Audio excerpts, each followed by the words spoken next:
தேவனே, இன்று என்னை உருமாற்றும். ஆகஸ்ட் மாதம் 27ஆம் தேதி. ஆவிக்குரிய ராட்சதர்களை உருவாக்குவது எது? ஏசாயா 40:31.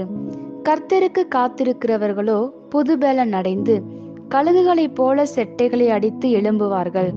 அவர்கள் ஓடினாலும் இளைப்படையார்கள், நடந்தாலும் சோர்ந்து போகார்கள். நீங்கள் செய்யும் மற்றெந்த காரியமும் உங்கள் சக்தியை வற்றி போக செய்யும் போது கர்த்தருக்காக காத்திருத்தல் பலனை பெருக்கும், புதுப்பிக்கும். ஜெப வரம் உள்ளவர்களே ஜெபத்திற்கு அதிக நேரம் கொடுக்க வேண்டும் என்று அநேகர் நினைக்கிறார்கள். அதற்கு பதிலை நீங்கள் வாழ விரும்பும் வாழ்க்கை முறையை பொறுத்து தீர்மானிக்கலாம்.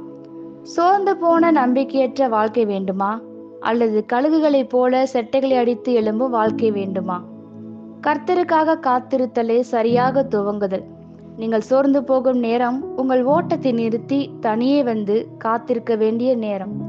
உங்கள் வழக்கமான வாழ்விலிருந்து சிறிது நேரம் விலகி நிற்பதால் நீங்கள் எதையும் இழக்கப் போவதில்லை.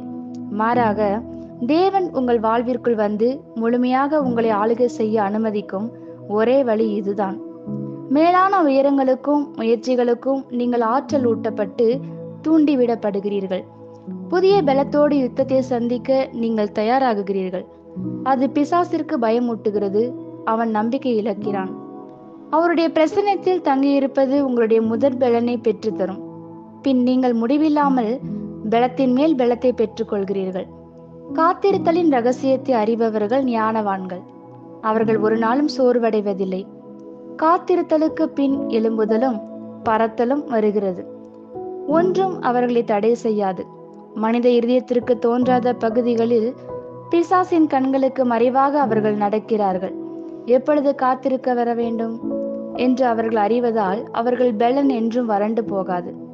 நீங்கள் பார்க்கும் போதெல்லாம் அவர்கள் பலத்துடன் இருப்பார்கள். ஏனென்றால் காத்திருத்தல் அவர்கள் வாழ்வின் ஒரு பகுதியாகிவிட்டது. ஆமேன். இந்த வார்த்தைகளினால் நீங்கள் ஆசீர்வதிக்கப்பட்டீர்கள் என்று நாங்கள் நம்புகிறோம்.